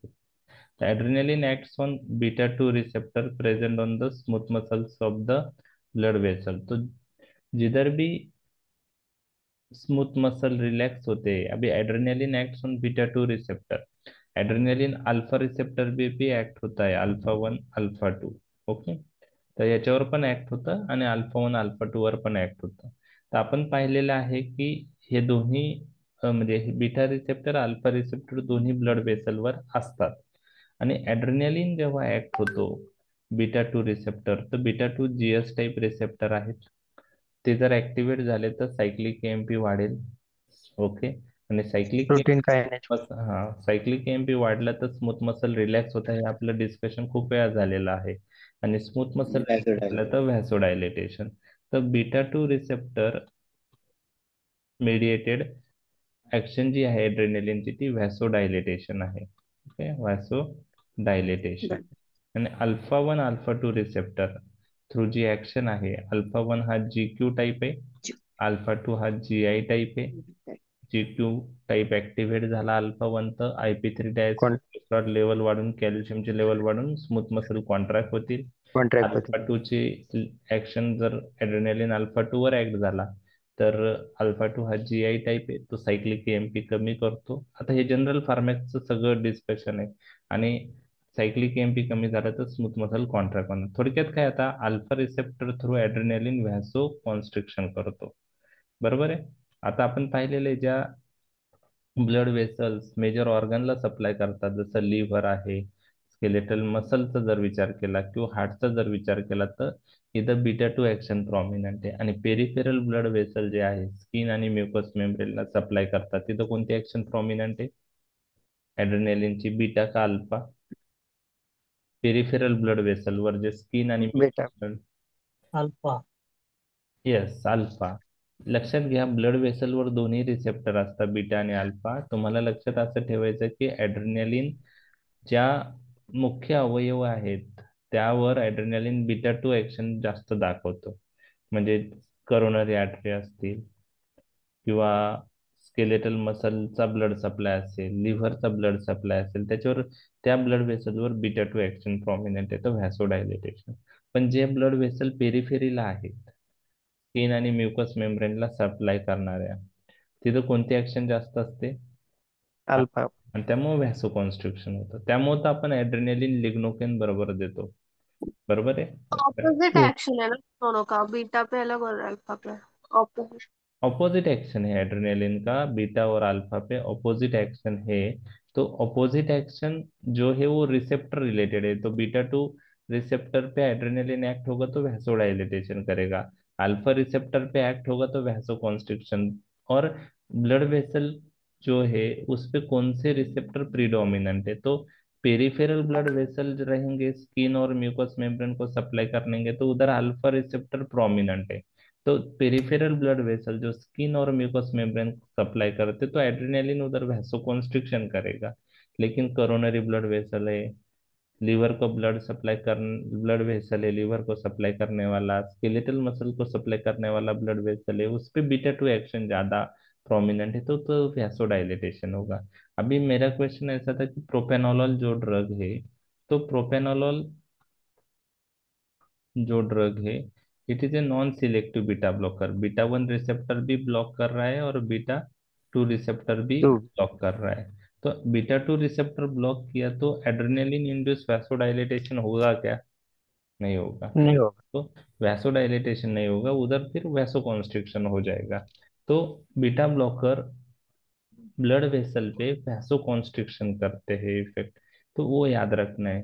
बहुत खूप वेळा असं होतं की बीटा ब्लॉकरची ब्लड वेसलची ऍक्शन व्हॅसोडायलेटेशन वाढते, कारण खूप जणांना असं वाटतं ते हायपरटेन्शन मध्ये यूज होता, म्हणजे व्हॅसोडायलेटेशन केल्यामुळेच ब्लड प्रेशर कमी होतं. ब्लड प्रेशर कमी जे बीटा ब्लॉकर करतात ते कार्डियक आउटपुट कमी करून ब्लड प्रेशर कमी करतात आणि रेनिनचा रिलीज कमी करून बीटा ब्लॉकर ब्लड प्रेशर कमी करतात। सर हं, ये एंजाइटी में भी यूज होता है क्या प्रोपेनोलॉल? होता है ना, वो यूजेस में आने वाला है, पाल्पिटेशन और ट्रेमर्स वो कम करता है, तो यूजेस में डिटेल में आएगा, अभी हम फार्मेकोलॉजिकल एक्शन ही डिस्कस कर रहे हैं। ठीक है, तो तर त्यामुळं vasoconstriction is the action of propranolol, propranolol responsible for vasoconstriction. मग तुम्ही मला सांगा टोटल पेरिफेरल रेजिस्टन्स काय होईल व्हॅसो कॉन्स्ट्रिक्शन झालं तर? आपलं डिस्कस झालंय ना, कमी होईल. टोटल वाढ पेरिफेरल रेजिस्टेंस वैसो को, टोटल पेरिफेरल रेजिस्टेंस मतलब जो आर्टरी का रेजिस्टेंस है, वैसो कॉन्स्ट्रिक्शन हुआ तो टोटल पेरिफेरल रेजिस्टेंस बढ़ता है, बड़े तो डायलिटेशन झालं तर टोटल पेरिफेरल रेजिस्टेंस काय होईल? कमी होईल। कमी होईल. ओके, नहीं। लक्षात झालं? ओके, तो अभी propranolol, what is the effect of propranolol on TPR? Propranolol responsible for increase in TPR, कि प्रोपेनोलॉल वैसोकॉन्स्ट्रिक्शन करता है by blocking beta two receptor present on blood vessel and it due to vasoconstriction total peripheral resistance बढ़ता है। अभी हम simplify तरीके से action देख रहे हैं। डिटेल प्रोपेनॉल के एक्शन हम जब डिस्कस करेंगे तो और डिटेल में जाएंगे। तो अभी बीटा वन रिसेप्टर हार्ट का हो गया, जेक्स्ट्राग्लोमेरुलर सेल पे बीटा वन रिसेप्टर ब्लॉक हो गया, तो किसका रिलीज इनहिबिट होगा? रेनिन। रेनिन का आणि रेनिनचा रिलीज इनहिबिट रस झाला, रस सिस्टम तो रास सिस्टम एक्टिवेट नहीं होगा, रेनिन एंजियोटेंसिन सिस्टम, रास सिस्टम एक्टिवेट नहीं होगा। ओके, वो आपको याद रखना है। तो सोडियम वाटर रिटेंशन नहीं होगा, रास सिस्टम मेडिएटेड वैसोकंस्ट्रिक्शन नहीं होगा, तो वो चीज है। तो वो बीटा वन मेडिएटेड एक्शन है। अभी और एक्शन क्या है? बीटा प्रोपेनोलॉल ब्रोंकाई पे क्या करेगा? कंस्ट्रिक्शन करेगा। ब्रोंको कॉन्स्ट्रिक्शन करेगा, क्योंकि एड्रेनालिन ब्रोंको डायलेटेशन कर रहा है, तो propranolol beta two receptor block करके ब्रोंको कॉन्स्ट्रिक्शन करेगा। तो non selective beta blocker bronchoconstriction करते हैं, इसीलिए। और cardio selective beta blocker use करेंगे तो ब्रोंको कॉन्स्ट्रिक्शन के चांसेस कम रहेंगे, क्योंकि उनको बीटा टू ब्लॉकिंग प्रॉपर्टी नहीं है। They selectively block beta one receptor. तो इसके वजह से अस्थमा के पेशेंट में हम cardio selective beta blocker prefer करेंगे या प्रोपेनोलॉल प्रेफर करेंगे? प्रोपेनोलॉल नहीं करेंगे प्रेफर। प्रॉपर नहीं करेंगे। प्रोपेनोलॉल नहीं करना चाहिए, एटिनोलॉल हम कर सकते, that is the advantage of cardio selective beta blocker. Okay, ठीक है। तो ब्रोंको कॉन्स्ट्रिक्शन होगा, जिधर जिधर स्मूथ मसल है उसका कॉन्स्ट्रिक्शन होगा। पांच स्मूथ मसल हमने डिस्कस किए, तो ब्लड वेसल का स्मूथ मसल कॉन्ट्रैक्ट होंगे, ब्रोंकाई के स्मूथ मसल कॉन्ट्रैक्ट होंगे, जीआईटी के स्मूथ मसल कॉन्ट्रैक्ट होंगे, यूरिनरी ब्लैडर के स्मूथ मसल कॉन्ट्रैक्ट होंगे, और यूटेरस के स्मूथ मसल कॉन्ट्रैक्ट होंगे। ये बीटा टू ब्लॉकिंग एक्शन के वजह से ये इफेक्ट स्मूथ मसल पे आने वाले हैं प्रोपेनोलॉल यूज करेंगे तो। अभी ये छोड़ के तीन जगह बीटा टू रिसेप्टर हमने डिस्कस किए हैं।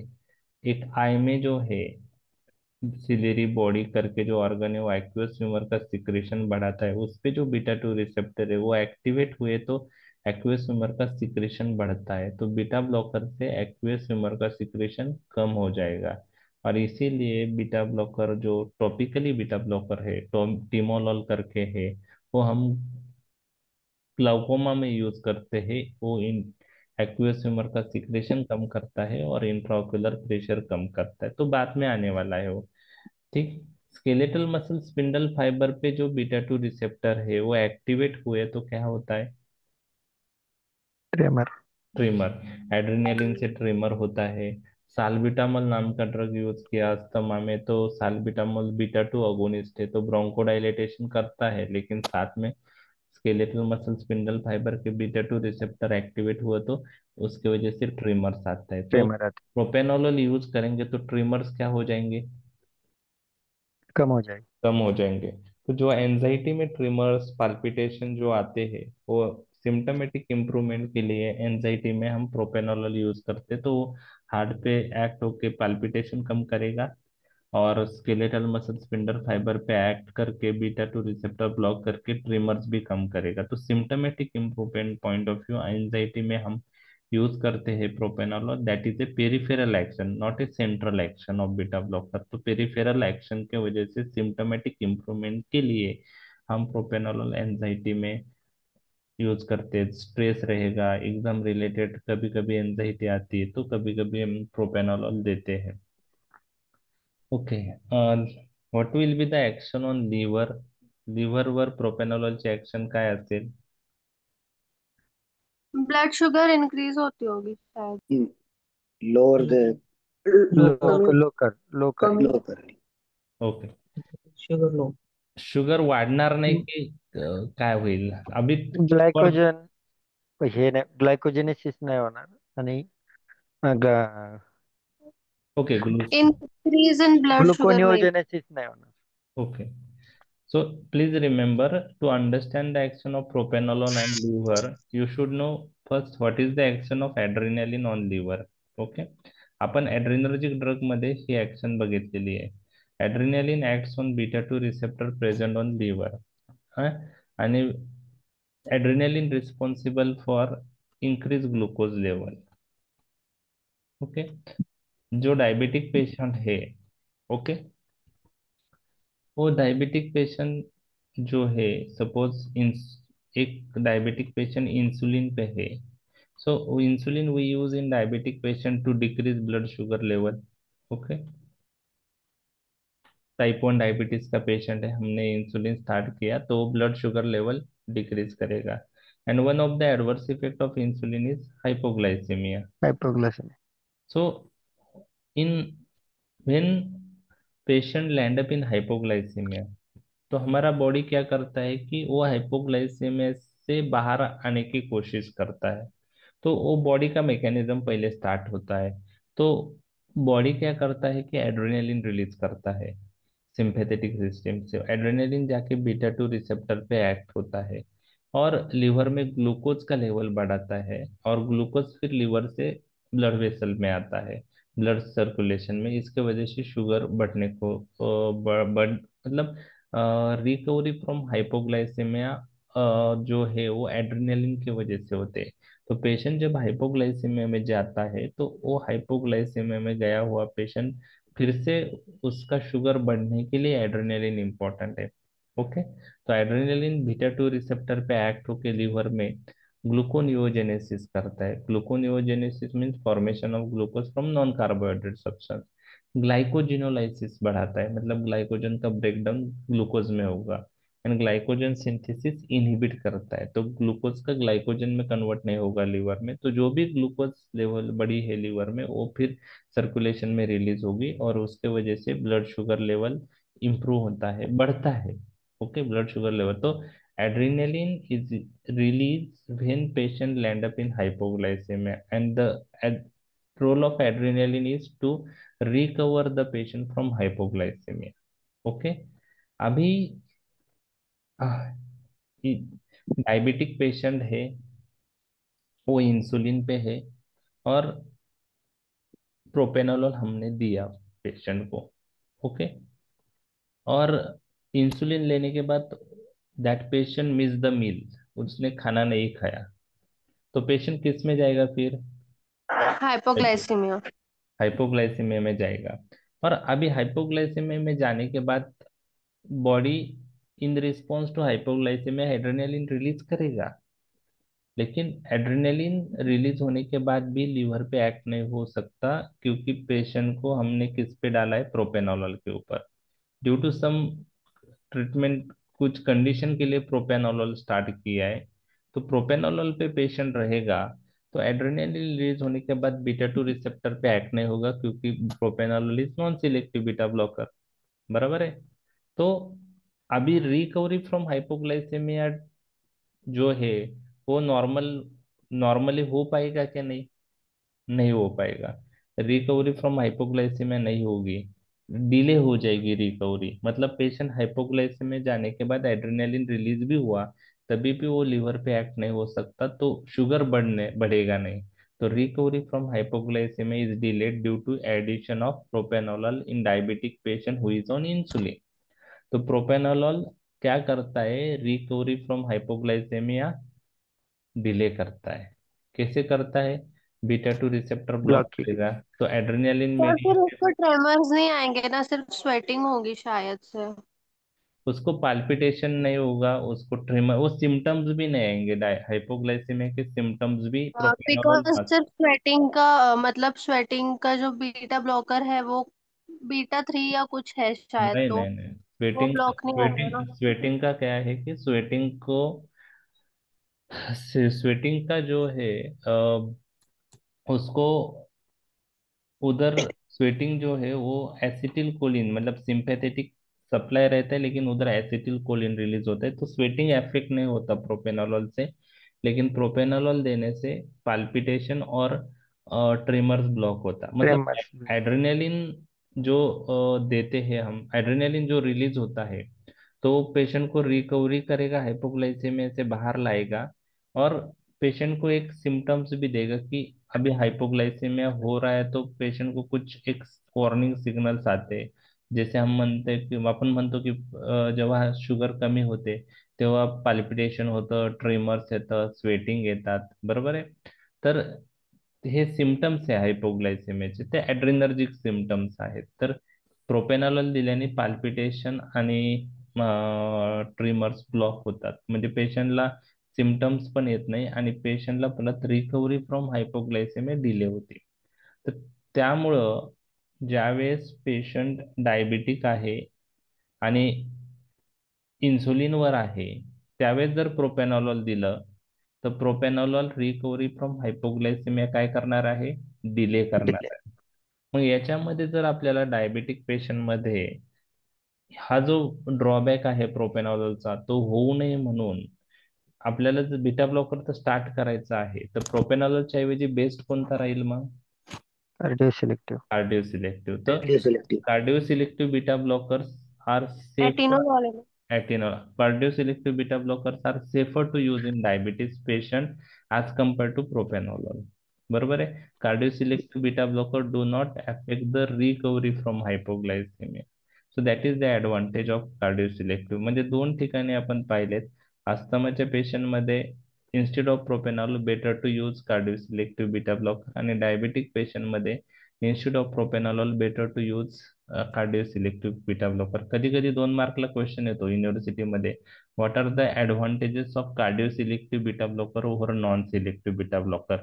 मग तुम्हाला ते कोरिलेट करायचे, कोणते ऍक्शन ॲटिनोलमुळे होणार नाही, त्याच्यामुळे कोणते फायदे होऊ शकतात. तर आपण नंतर पाहणारच आहोत advantages of cardio selective beta blocker over non selective beta blocker. तर थोडक्यात काय, हे आपण जर ऍड्रेनर्जिक सिस्टीम समजली तर तुम्हाला बीटा ब्लॉकरचे ऍक्शन समजायला सोपं जातं. ओके. तर हार्ट रिलेटेड ऍक्शन एक just glomerular cell related action ही बीटा 1 चे ऍक्शन आणि बीटा 2 च्या 5 smooth muscles, liver, skeletal muscle आणि आय, ह्या 8 ऍक्शन. ह्या ऍक्शन तुम्ही फार्मॅकोलॉजिकल ऍक्शन रफली एक्झाम मध्ये म्हणजे आता जे डिस्कशन झालं त्याच्यावर पण तुम्ही त्या अटेम्प्ट करू शकता व्यवस्थित. बुक्स मध्ये खूप डिटेल दिलंय, त्याचं टेन्शन घ्यायचं नाही, ते एक्सप्लेनेशन तेवढं केलेलं असतं. आता आपण युजेस पॉइंट ऑफ व्ह्यू पण बीटा ब्लॉकर जेव्हा आपण पाहणार आहोत त्याच्यात पण एक्सप्लेनेशन खूप आहे. तर आता मी बुक्स मध्ये काय दिलेलं आहे ते तुमच्याशी डिस्कस करणार आहे. तर ओव्हरऑल तुम्हाला जर मी फार्मॅकोलॉजिकल ऍक्शन्स ऑफ बीटा ब्लॉकर विचारल्या तर तुम्हाला हार्ट जक्स्टाग्लोमेरुलर सेल ह्या 2 ऍक्शन आणि 5 smooth muscle, liver, skeletal muscle आणि आय मध्ये सिलेरी बॉडी, ह्या 8 ऍक्शन, 8 आणि 2 10 ऍक्शन तुम्हाला आल्याच पाहिजे. ठीक आहे. समजले तुम्हाला ऍक्शन, फार्मॅकोलॉजिकल ऍक्शन्स ऑफ प्रोपेनॉलॉल. समजले. यस. Yes, sir. आता आपण बुक्स मध्ये जे दिले ते आपण थोडक्यात पाहणार आहोत. तर सीव्हीएस रिलेटेड द बुक्स मध्ये एक्झाम मध्ये लिहिण्यासाठी तुम्हाला प्रत्येक फार्मॅकोलॉजिकल ऍक्शन्स मध्ये दोन, म्हणजे प्रत्येक सिस्टीमशी रिलेटेड 2-2 लाईन लिहिल्या तरी मोर दॅन इनफ आहे. डिटेल मध्ये काही लिहायची गरज नसते. 7 मार्कचा लॉंग क्वेश्चन तुम्हाला सीसीएमपी ला जो येतो, त्यामुळे प्रत्येकाचे 2-2 लाईन माहित असेल मोर दॅन इनफ आहे. बुक्स मधलं तुम्ही सगळं वाचलं तर तुम्हाला कन्फ्युजन होणार, टेन्शन येणार, एवढं कसं लक्षात राहील आपल्या. तर तेवढं लक्षात ठेवायची गरजच नाही. जेवढं लॉजिकने लक्षात राहतं तेवढं लक्षात ठेवायचं आहे. आता आपण डिटेल मध्ये बघूया. हार्ट सीव्हीएस मध्ये पहिले हार्ट आणि ब्लड वेसल आपण पाहणार आहे. तर डिक्रीज हार्ट रेट आणि त्याच्यावरून side effect, beta blocker produce bradycardia. Okay. Decrease AV conduction. मग बीटा ब्लॉकर कोणत्या पेशंट मध्ये यूज नाही केले पाहिजे, ज्यांना सिक सायनस आहे, म्हणजे ज्यांना एसए नोडचा प्रॉब्लेम आहे, इम्पल्स जनरेशन व्यवस्थित होत नाही, त्याला आपण सिक सायनस म्हणतो. एसए नोड हा इम्पल्स जनरेट करणारा पार्ट आहे हार्टचा, बरोबर आहे, पेसमेकर ऑफ द हार्ट. त्याचं पेसमेकर खराब आहे, कमी इम्पल्स जनरेट होतात. त्यात बीटा ब्लॉकर दिल्यावर अजून इम्पल्स कमी जनरेट होईल, पेशंट जास्त ब्रॅडिकार्डियामध्ये जाईल. लक्षात आलं का? म्हणजे सिक्स सायनसच्या पेशंटमध्ये आपण नाही यूज केला पाहिजे. बीटा ब्लॉकर एव्ही कंडक्शन डिले करतात. मग कोणत्या कंडिशन मध्ये आपण यूज नाही केले पाहिजे ते, एव्ही कंडक्शन डिले करतात?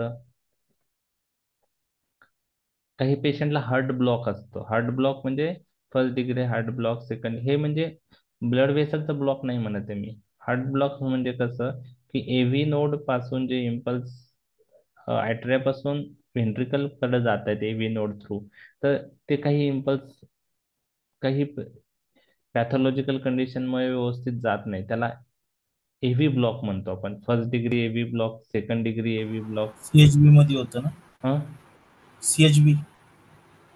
CHB काय? सी लॉंग फॉर्म काय त्याचा? कम्प्लीट हार्ट हा ब्लॉक. हा कम्प्लीट हार्ट ब्लॉक म्हणतो, बरोबर. कम्प्लीट हार्ट ब्लॉक किंवा पार्शियल हार्ट ब्लॉक असे टाईप आहे त्याच्या. म्हणजे एव्ही नोड जर व्यवस्थित कार्य करत नसेल तर त्याला जे कंडिशन आहे त्याला पार्शियल एव्ही ब्लॉक किंवा कम्प्लीट एव्ही ब्लॉक म्हणतो. त्यात बीटा म्हणजे ब्लॉक. सर हा, right bundle branch block, left bundle ते पण असू शकते. AV conduction bundle of blood वेसलची झाली ना. एव्ही कंडक्शन ज्याच्याशी, थर्ड डिग्री. हा एव्ही कंडक्शन जर डिले होत असेल त्याने, तर कोणतीही कंडिशन, पण त्यात आपण अवॉइड केले पाहिजे. आणि कुठं यूज करू शकतो आपण हे ड्रग? ह्या दोन एव्ही कंडक्शन डिले होत आहे तर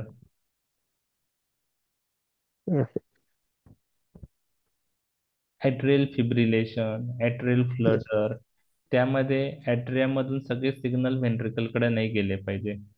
त्यामध्ये ॲट्रिया 300 ने कॉन्ट्रॅक्ट होत असतो.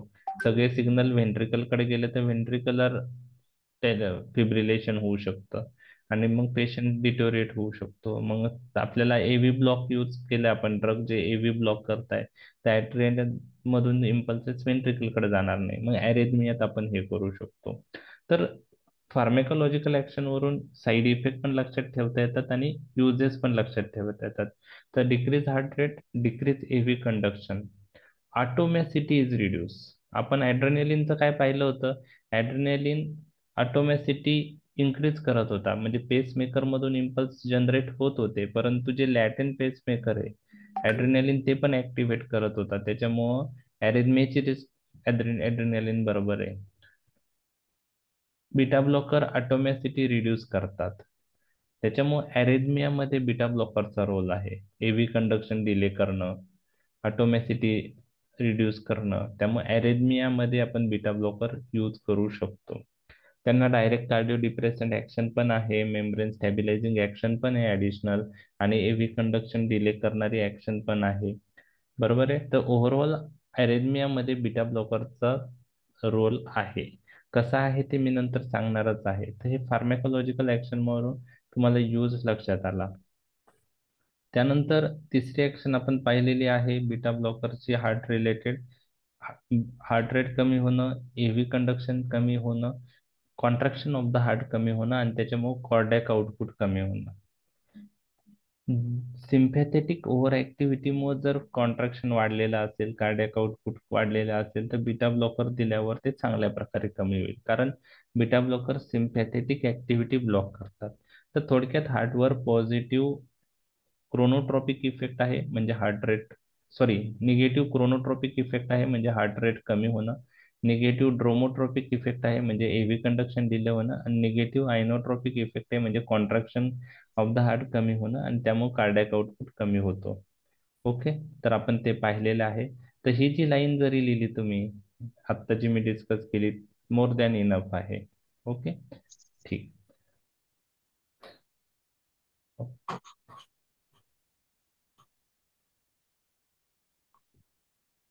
आपण अजून, ठीक आहे. अंजायना म्हणजे माहिती आहे का तुम्हाला काय angina? Coronary artery spasm. Okay, what is angina? Angina is nothing but the chest pain. Okay, yes. Angina म्हणतो आपण. What is the reason for angina? काय असतं अंजायनाचं रिझन? काय होतं पेन?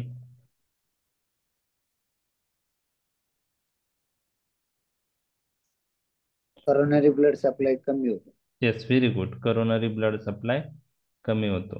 बर, आता आपल्याला माहिती आहे की जे कार्डियक मसल आहे, ओके, कार्डियक मसल मध्ये कार्डियक मसलला जो ब्लड फ्लो होतो तो करोनरी ब्लड व्हेसल थ्रू होतो. Okay, coronary blood vessel through cardiac मसलला जो ब्लड फ्लो होतो त्याच्यामुळं हार्टला ऑक्सिजनचा सप्लाय होतो.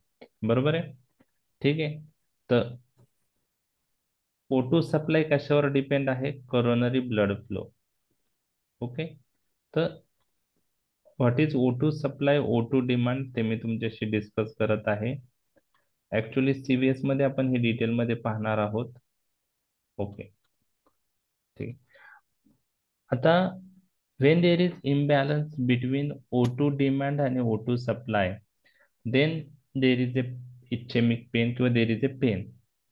ओके, तर O2 डिमांड आणि O2 सप्लाय म्हणजे काय? O2 डिमांड कशावर डिपेंड आहे, O2 सप्लाय कशावर डिपेंड आहे? O2 demand depends on the work of the heart. If work of the heart is increase, oxygen demand will increase. आणि O2 demand increase झाला आणि आपला O2 सप्लाय तेवढा नसेल तर पेन होणार आहे. ओके, कधी कधी नॉर्मल ऍक्टिव्हिटी करतानाही पेन होतं.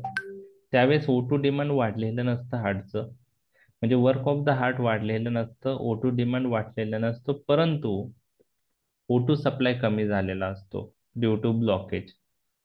त्यावेळेसही पेन होऊ शकतं. लक्षात आलं? तर when there is imbalance between O2 supply and O2 demand, it results in pain, आणि त्याला आपण अंजायना असं म्हणतो. ओके, तर एज रिलेटेड आपल्या करोनरी ब्लड व्हेसल्स मध्ये ब्लॉकेज तयार झालेलं असतं, बरोबर आहे. काहींचे 20% असेल, 30%, 50%, 60%, बरोबर आहे. हे ब्लॉकेज प्रत्येकाला असेल. आपल्याला चेस्ट पेन होतं का? चेस्ट पेन होतंय का? नाही होत. 20%, 30% जनरली 40% असेल, 50% असेल तरी चेस्ट पेन होत नाही नॉर्मल ऍक्टिव्हिटी करताना. कारण काय आहे की तेवढं जरी ब्लॉकेज झालं, राहिलेले जे करोनरी ब्लड वेसलचा डायमीटर आहे त्यातून जो ब्लड फ्लो होतो तो हार्टला सफिशियंट असतो नॉर्मल ऍक्टिव्हिटी करताना. त्यामुळे रेस्टिंग स्टेजला पेन नसतं. परंतु असे पेशंट ज्याच्यात काही प्रमाणात ब्लड फ्लो अफेक्ट झालेले आहे, त्या पेशंटमध्ये वर्क ऑफ द हार्ट वाढलं, एक्सरसाइज केली पेशंटने, इमोशनल स्ट्रेसमध्ये पेशंट गेला, वर्क ऑफ द हार्ट वाढतं, हार्ट रेट पाल्पिटेशन झालेलं आहे, वर्क ऑफ द हार्ट वाढलं. वर्क ऑफ द हार्ट वाढल्यानंतर O2 डिमांड वाढतो. त्यावेळेस ह्या ज्या करोनरी ब्लड वेसल आहे काही प्रमाणात ब्लॉक झालेल्या, त्या थ्रू जो ब्लड फ्लो होतोय त्या ब्लड फ्लो मधून तेवढा O2 डिमांड फुलफिल होत नाही, तेवढा O2 सप्लाय हार्टला भेटत नाही, त्यावेळेस पेन होतं. म्हणजे रेस्टिंग स्टेजला पेन नसतं, पण वर्क ऑफ द हार्ट वाढलं तर पेन होतं. त्याला आपण क्लासिकल अंजायना म्हणतो. ऐकलंय तुम्ही angina, classical angina? Effort intolerance होता है ना?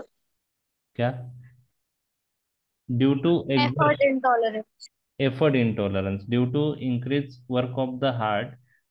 नॉर्मली जो ब्लड फ्लो करोनरी से हो रहा है वो सफिशिएंट नहीं रहता, O2 डिमांड बढ़ता है, वर्क ऑफ द हार्ट बढ़ा, तो इसके वजह से जो पेन होता है, मतलब पेशेंट नॉर्मल एक्टिविटी करेगा ड्यूटी डू, उसमें पेन नहीं रहेगा पेशेंट को, लेकिन एक्सरसाइज किया, वॉकिंग किया, विगरस एक्सरसाइज किया, इमोशनल स्ट्रेस में गया, वर्क ऑफ द हार्ट बढ़ा, O2 डिमांड बढ़ा, तो पेन होने वाला है, तो उसको क्लासिकल अंजाइना बोलते हैं. दूसरा एक टाइप है अंजाइना का, उसको हम वेरिएंट अंजाइना बोलते हैं. सीवीएस में फिर से आने वाला आहे, परत सीवीएस मध्ये येणार आहे. फक्त तुम्हाला वर्ड आले पाहिजे. व्हेरियंट अंजाइना मध्ये काय होतं ते मी तुम्हाला सांगतो की पेशेंट को करोनरी ब्लड वेसल कुछ प्रतिशत ब्लॉकेज रहता है, बराबर है, नॉर्मल एक्टिविटी कर रहा है पेशेंट, तो क्लासिकल अंजाइना में हमने देखा कि वर्क ऑफ द हार्ट बढ़ा तो पेन हो रहा है, रेस्टिंग स्टेट पे पेन नहीं रहता. वेरिएंट अंजाइना ऐसा रहता है कि ये अंजाइना का टाइप में रेस्टिंग स्टेज को पेन होता है. तो कोरोनरी ब्लड वेसल में कुछ प्रतिशत ब्लॉकेज है, प्लस वेरिएंट अंजाइना में sudden vasospasm of the coronary artery होता है. इसके वजह से O2 सप्लाई सडनली कम होता है और रेस्टिंग स्टेज पे पेन होता है, उसको अपन वेरिएंट अंजाइना बोलते हैं. तो अंजाइना के टाइप से classical angina, variant angina, okay. और तीसरा जो टाइप है उसको हम अनस्टेबल अंजाइना बोलते हैं, उसमें रिकरेंट अटैक ऑफ अंजाइना होते हैं. तो थर्ड टाइप है अनस्टेबल एंजाइना। उसमें हमें एंटी एंजाइनल ड्रग के साथ लिपिड लोअरिंग ड्रग्स भी यूज करना पड़ता है। ओके, एंटी प्लेटलेट ड्रग भी ऐड करना पड़ता है। तो अनस्टेबल एंजाइना का ट्रीटमेंट में एंटी एंजाइनल ड्रग के साथ और कुछ ड्रग भी अपने को देने पड़ते हैं। तो ये तीन टाइप है अंजाइना के। चेस्ट पेन मतलब अंजाइना, उसमें तीन टाइप है, classical angina, variant angina. Variant angina को ही प्रिंस मेटल अंजाइना बोलते हैं, वैसोस्पास्टिक अंजाइना बोलते हैं, और तीसरा है अनस्टेबल अंजाइना। तो बीटा ब्लॉकर दिया तो क्या हो सकता है?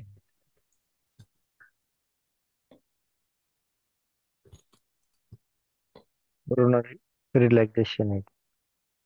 तेच मी सांगतोय, प्रोपेनॉलॉल दिल्यावर करोनरी रिलॅक्सेशन होईल का प्रोपेनॉलॉल दिल्याने कोरोनरी ब्लड वेसल कॉन्ट्रॅक्ट होतील?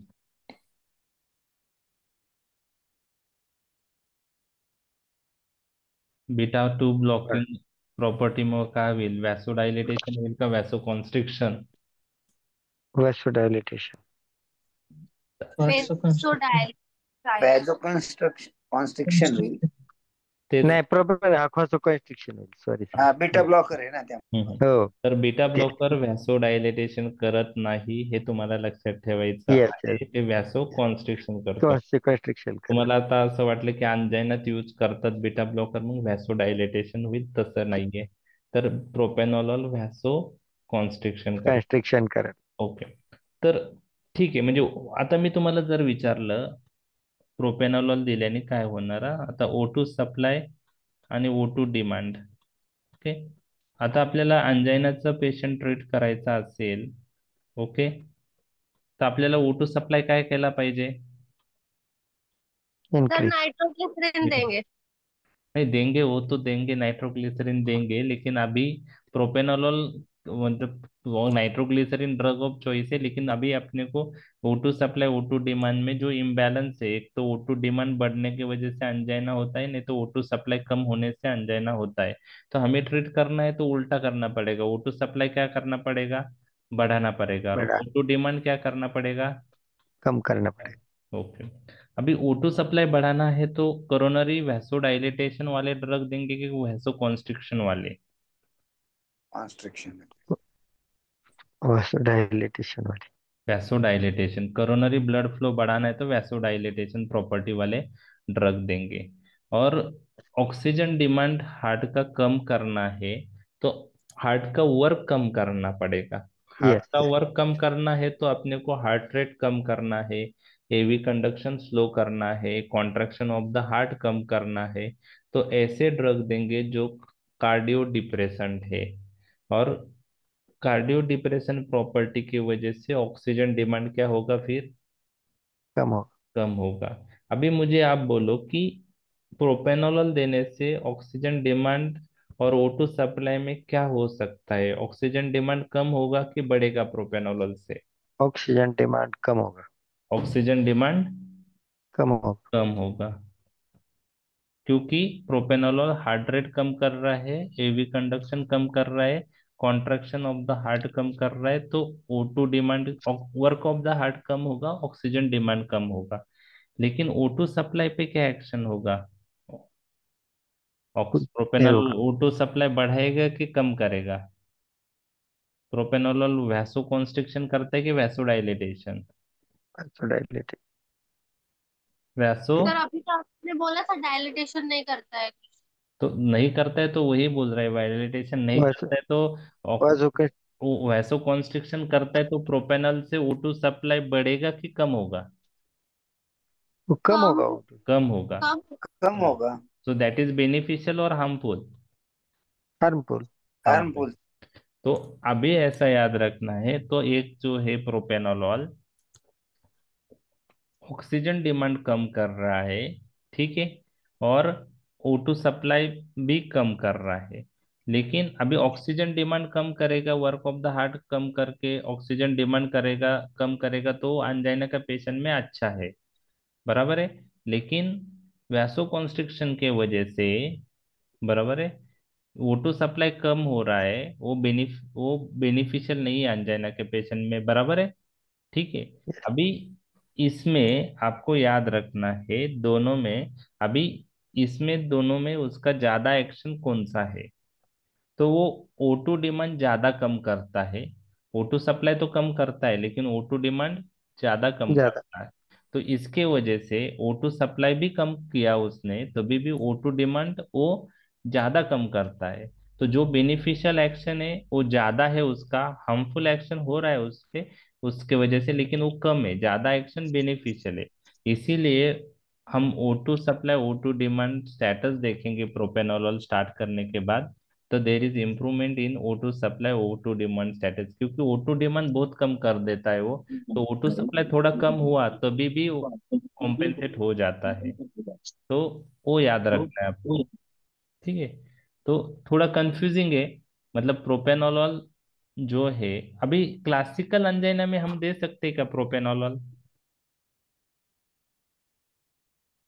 क्लासिकल अंजाइना किसके वजह से होता है मैंने बोला आपको? क्लासिकल अंजाइनाला रेस्टिंग स्टेजला पेन नसतं. पेन कधी होतं? वर्क ऑफ द हार्ट वाढल्यावर. बरोबर ना? एक्सरसाइज केलं पेशंटनी, इमोशनल स्ट्रेस मध्ये, त्यात प्रोपेनॉलॉल आपण देऊ शकतो, कारण तो जास्त काय करतोय, O2 डिमांड कमी करतोय. व्हॅरियंट अंजायना मध्ये प्रोपेनॉलॉल देऊ शकतो का आपण? व्हॅरियंट अंजायना कशाने होतोय? वर्क ऑफ द हार्ट वाढलेला आहे का पेशंटचा व्हॅरियंट अंजायना मध्ये? पेशंट दिवसाचे अनस्टेबल एंजाइना में यूज कर सकते इम्पोजिशन हैं मध्ये सर? 2 मिनट में बोल।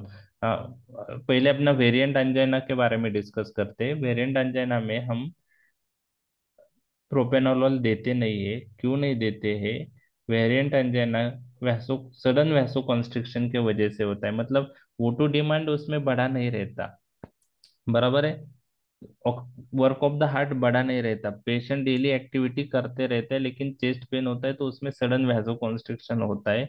उसके वजह से जो चेस्ट पेन होता है उसमें उसको वेरिएंट अंजाना बोलते हैं। तो उधर अपने को वैसो डायलेटेड ड्रग देना पड़ता है, प्रोपेनोलॉल वैसो कॉन्स्ट्रिक्शन करता है। तो प्रोपेनोलॉल के बारे में आपको याद रखना है, propranolol we can use in angina but we use in classical angina. Okay. But we should avoid in variant angina. Okay. आणि अनस्टेबल अंजाइना के लिए भी हम cardio selective beta blocker prefer करेंगे ज्यादा. अभी मेरा नेक्स्ट क्वेश्चन ऐसा है कि प्रोपेनोलॉल की जगह हम एटिनोलॉल यूज करेंगे तो अच्छा रहेगा कि नहीं? Yes sir. एटिनोलॉल क्या करेगा इसमें? O2 डिमांड तो कम करेगा अच्छे से, लेकिन वैसो कॉन्स्ट्रिक्शन नहीं करेगा वो। नहीं तो करेंगे। सप्लाई कम होगा क्या? नहीं होगा. तो नहीं होगा। Instead of non selective beta blocker, if we want to use beta blocker in ना, best to use is cardio selective beta blocker. लक्षात आलं? सर तर आपण अंजायना परत एकदा डिस्कस करूया. ज्यावेळेस मी सीव्हीएस सिस्टीम डिस्कस करेल त्यावेळेस अंजायना डिस्कस करेल. ओके. ठीक है. अभी आपको हार्ट फेल्यूर पता है? What is heart failure?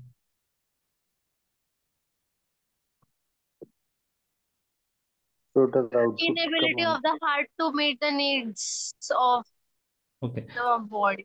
Yes. Heart is not able to pump sufficient amount of the blood, त्याला आपण हार्ट फेल्युअर असं म्हणतो. देर आर, आता हार्ट फेल्युअर में 2 स्टेज रहते हैं. बीटा ब्लॉकर हार्ट फेल्युअर में यूज करेंगे या नहीं करेंगे? बराबर. नाही beta beta blocker Correct. Cardiac output कमी करताय. हार्ट फेल्युअर मध्ये पण कार्डियक आउटपुट कमी होतं. मग बीटा ब्लॉकर हार्ट फेल्युअर मध्ये यूज करायचे का नाही? नाही. नाही. तर आता yes, biologic your answer is correct. मी फक्त 10 मिनिटं डिस्कस करतोय, नंतर आपण थांबूया. उशीर झालाय पण आता 5-10 मिनिटात मी तुम्हाला सांगतो. परत उद्या आपण पाहणारच आहे, त्या तेव्हा रिव्हिजन होईल. हार्ट फेल्यूर जो कंडीशन है, patient is not able to pump sufficient amount of blood, उसको हम हार्ट फेल्यूर बोलते हैं. उसमें 2 टाइप के हार्ट स्टेजेस है. एक स्टेज जो है उसको बोलते हैं compensatory heart failure. Compensatory heart failure. और जो दूसरा है उसको हम बोलते हैं decompensatory heart failure. Decompensatory heart failure. Compensatory heart failure क्या है और डीकॉम्पेंसेटरी हार्ट फेल्यूर क्या है? जैसे मैंने आपको बोला था कि पेशेंट जब हाइपोग्लाइसेमिया में जाता है तो अपना बॉडी शुगर फिर से नॉर्मल करने को ट्राई करते हैं। तो बॉडी को एक मैकेनिज्म, बॉडी का यही रहता है, कोई भी फिजियोलॉजी अल्टर हुई तो बॉडी क्या करती है, वो फिजियोलॉजी फिर से करेक्ट करने को ट्राई करती है। हार्ट फेल्योर में ऐसा होता है, इनिशियल स्टेज से जब कार्डियक आउटपुट कम होने लगता है, बॉडी को सिग्नल जाता है कि heart is not able to pump sufficient amount of blood. बराबर है। तो बॉडी क्या करती है, उसको वो कार्डियक आउटपुट जो कम हो रहा है उसको फिर से नॉर्मल लाने को ट्राई करती बॉडी। उसके लिए body activates two system. One system is known as sympathetic system और another system is known as RAS system. अभी सिंपैथेटिक सिस्टम एक्टिवेट हुआ तो कार्डियक आउटपुट बढ़ेगा कि नहीं बढ़ेगा? सिंपैथ बढ़ेगा। बढ़ेगा। वैसे ही रास सिस्टम भी एक्टिवेट हुआ तो कार्डियक आउटपुट फिर से नॉर्मल आ जाएगा। बढ़ेगा। मतलब पेशेंट हार्ट फेल्योर को जा रहा था, लेकिन बॉडी में दो सिस्टम एक्टिवेट किए, सिंपैथेटिक सिस्टम आणि रास सिस्टम। और सिंपैथेटिक सिस्टम और रास सिस्टम एक्टिवेट होने से कार्डियक आउटपुट फिर से रिस्टोर्ड हो गया, मतलब फिर बिल्कुल। से नॉर्मल पे आया। तो वो हार्ट फेल्योर को हम बोलते हैं कॉम्पेंसेटरी हार्ट फेल्योर। मतलब बॉडी ने रास सिस्टम और सिंपैथेटिक सिस्टम एक्टिवेट करके कार्डियक आउटपुट को रिस्टोर किया, that is known as compensatory. These are the compensatory heart failure condition. मतलब हार्ट फेल्योर में पेशेंट जा रहा था, लेकिन बॉडी ने रास सिस्टम और सिंपैथेटिक सिस्टम एक्टिवेट करके कार्डियक आउटपुट को रिस्टोर किया, फिर से नॉर्मल किया। दिस इज बेनिफिशियल इफेक्ट और harmful effect. RAS beneficial. System beneficial effect, बराबर है। यस।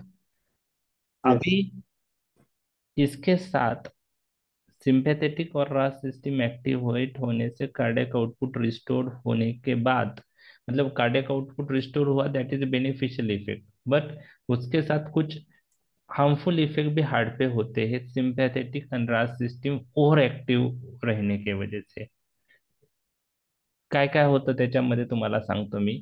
सिंपॅथेटिक आणि रास सिस्टीम जास्त ऍक्टिव्हेट झाल्याने कार्डियक आउटपुट रिस्टोअर तर होतच, पण काही हार्मफुल इफेक्ट होतात। त्यामध्ये फायब्रोसिस ऑफ द हार्ट होतं, ॲपोप्टोसिस ऑफ द हार्ट होतं म्हणजे program cell death, hyperplasia of the heart muscle होतं आणि increase intracellular matrix protein deposition होतं हार्ट। हे सगळे हार्मफुल इफेक्ट रास सिस्टीम आणि सिंपॅथेटिक सिस्टीम ऍक्टिव्हेट झाल्याने होते। म्हणजे कार्डियक आउटपुट रिस्टोर्ड होणं, that is a beneficial effect of sympathetic आणि RAS system activation, but this two system activation also responsible for fibrosis, apoptosis, increase intracellular matrix protein deposition, hyperplasia and hypertrophy of the heart muscle.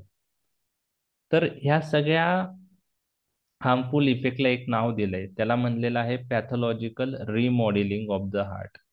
म्हणजे RAS system sympathetic system cardiac output restore करतच, चांगली action आहे, पण त्याच्याबरोबर काय करतं, काही side effect पण करतं। हे झालं compensatory heart failure. Decompensatory heart failure, this is the end stage of heart failure. म्हणजे कॉम्पेन्सेटरी मेकॅनिझम ऍक्ट होऊन पण कार्डियक आउटपुट रिस्टोअर राहत नसेल तर शेवटी कार्डियक आउटपुट कमी होणार आणि त्या स्टेजला स्टेज 4 हार्ट फेल्युअर म्हणतो आपण, त्याला आपण डिकॉम्पेन्सेटरी हार्ट फेल्युअर म्हणतो। म्हणजे त्याच्यामध्ये सिंपॅथेटिक आणि रास सिस्टीम ऍक्टिव्हेट होऊन पण कार्डियक आउटपुट रिस्टोअर होत नाही, कॉम्पेन्सेटरी मेकॅनिझम लागू होत नाही तिथं, त्यामुळे त्याला नाव दिलेलं आहे डिकॉम्पेन्सेटरी हार्ट फेल्युअर। लक्षात आलं तुमच्या दोन, कॉम्पेन्सेटरी आणि decompensatory heart failure. Yes yes yes. आता याच्यामध्ये बीटा ब्लॉकर तुम्ही जे कॉन्ट्रा इंडिकेटेड म्हणताय, your answer is correct if we are considering decompensatory heart failure, कारण कार्डियक आउटपुट काय झालेलं आहे याच्यात, कमी झालेला आहे। लो. आणि त्यात बीटा ब्लॉकर दिल्याने अजून कार्डियाक आउटपुट कमी होईल. So beta blockers are contraindicated in decompensatory heart failure. त्यामध्ये आपण कोणते ड्रग देतो? डिकॉम्पेन्सेटरी हार्ट फेल्युअर मध्ये inotropic drug, dopamine, dobutamine. Okay. Beta blockers are contraindicated in which heart failure? Decompensatory. बरोबर आहे. आता कॉम्पेन्सेटरी हार्ट फेल्युअर कडे येऊया. कॉम्पेन्सेटरी हार्ट फेल्युअर मध्ये कार्डियाक आउटपुट रिस्टोर्ड होतं सिम्पॅथेटिक रास सिस्टीमनी, बरोबर आहे. पण त्याच्याबरोबर काय होऊ राहिलं? सिम्पॅथेटिक सिस्टीम मुळे आणि रास सिस्टीम मुळे कार्डियाक आउटपुट रिस्टोर तर झालंय, पण हार्मफुल इफेक्ट पण होत आहे ना. फायब्रोसिस होत आहे, ॲपोप्टोसिस होतं, हायपरप्लेजिया, हायपरट्रॉफी ऑफ द हार्ट होतं. ते बेनिफिशियल इफेक्ट आहे का? नाही. नाही. त्याला आपण pathological remodeling of the heart म्हणतो. काय म्हणतो? Pathological remodeling of the heart. Heart failure मधली स्टेज हा कॉम्पेन्सेटरी हार्ट फेल्युअर. मग आता याच्यामध्ये काय करतो आपण? We can use beta blocker in compensatory heart failure. कोणत्या हार्ट फेल्युअर मध्ये आपण यूज करू शकतो? कॉम्पेन्सेटरी हार्ट फेल्युअर मध्ये. कधी यूज करायचे ते? कार्डियाक आउटपुट रिस्टोर झाल्यानंतर आपण बीटा ब्लॉकर यूज करायचे. कारण जर फायब्रोसिस झालं तर ज्या मसलचं फायब्रोसिस होईल ते परत यूज होईल का? फायब्रोसिस झाल्यावर त्या मसलचं यूज राहील का? नाही. म्हणजे जी पॅथॉलॉजिकल प्रोसेस चालू आहे हार्ट फेल्युअर मधली, पॅथॉलॉजिकल रिमॉडेलिंग, ती अरेस्ट करावं लागेल. कॉम्पेन्सेटरी हार्ट फेल्युअर मध्ये रास सिस्टीम आणि सिम्पॅथेटिक सिस्टीम ऍक्टिव्हेट होऊन कार्डियाक आउटपुट रिस्टोर झालं, परंतु सिम्पॅथेटिक आणि रास सिस्टीमचे जे ऍडव्हर्स इफेक्ट आहे हार्टवरचे ते तर आपल्याला अवॉइड करावं लागेल. मग कार्डियाक आउटपुट रिस्टोर झाल्यानंतर काही दिवस आपल्याला बीटा ब्लॉकर यूज करावं लागेल. कारण आता आपल्याला सिम्पॅथेटिक सिस्टीम जर ओव्हर ऍक्टिव्ह झाली तर पॅथॉलॉजिकल रिमॉडेलिंग होईल, फायब्रोसिस होईल, ॲपोप्टोसिस होईल, हायपरप्लेजिया, हायपरट्रॉफी ऑफ हार्ट मसल होतील. ते होऊ नये म्हणून आपण बीटा ब्लॉकर कॉम्पेन्सेटरी हार्ट फेल्युअर मध्ये काही दिवस यूज करतो कार्डियाक आउटपुट रिस्टोर झाल्यानंतर. पण विथ प्रिकॉशन आपण यूज केले पाहिजे. तर ते काय यूज करतो? आपला हायपरट्रॉफी हायपरप्लेजिया होऊ नाही द्यायचा. होऊ द्यायचं नाही. खूप जणांना क्वेश्चन विचारलेला असतो युनिव्हर्सिटीमध्ये, बीटा ब्लॉकर हार्ट फेल्युअर मध्ये काय यूज करतात? तर तुम्हाला एक माहित असतं हार्ट फेल्युअर म्हणजे रिड्यूस करायचे. हा, तुम्हाला एक माहित असतं हार्ट फेल्युअर म्हणजे डिक्रीज कार्डियाक आउटपुट. मग कोणताही ड्रग दिला तर कार्डियाक आउटपुट वाढवणाराच ड्रग देतो असं तुम्हाला वाटतं. मग बीटा ब्लॉकर कसे इफेक्टिव्ह हार्ट फेल्युअर मध्ये विचारलं तर तुम्ही लिहिता इन्क्रीज कार्डियाक आउटपुट, त्याच्यामुळे इफेक्टिव्ह आहे. पण बीटा ब्लॉकर कार्डियाक आउटपुट वाढवत नाही, उलट कमीच करताय, हे लक्षात घ्या. पण स्टील आपण कोणात यूज करतो? कॉम्पेन्सेटरी हार्ट फेल्युअर मध्ये. का यूज करतो? पॅथॉलॉजिकल रिमॉडेलिंग अरेस्ट करायला, फायब्रोसिस, ॲपोप्टोसिस अरेस्ट करायला, हायपरप्लेजिया, हायपरट्रॉफी हार्ट मसलची अरेस्ट करायला ती प्रोसेस, त्यासाठी यूज करतो. ओव्हर ऍक्टिव्हिटी कमी करण्यासाठी. येस, ते आन्सर पाहिजे. आणि बीटा ब्लॉकर कुठं कॉन्ट्रा इंडिकेटेड आहे? कोणत्या हार्ट फेल्युअर मध्ये? Compensate. Decompensated. Compensated heart failure. तर आता युजेस मध्ये हार्ट फेल्युअर मध्ये बीटा ब्लॉकरच्या युजेस मध्ये हार्ट फेल्युअर आलं तर that is use related with compensatory heart failure. Compensate. लक्षात आलं? तर उद्या आपण ते पाहूया. तर ठीक आहे, आपण थोडं डिटेल अंजायना आणि हार्ट फेल्युअर डिस्कस केलं, युजेस मध्ये येईल ते परत. उद्या आपण राहिलेला पार्ट अंजायनाचा ही जी पीपीटीची स्लाइड आहे ती पण मी डिस्कस करेल. थोडं तिथं कन्फ्युजिंग अजून आहे, ते आपण बघूया उद्या. तर ठीक आहे, उद्या सकाळी आपण 7:30 वाजता घेऊया. ठीक आहे का? संध्याकाळीच घ्यायचं? संध्याकाळीच ठीक आहे सर. ओके. तर संध्याकाळीच ठीक आहे. ओके, एक मिनिट हा.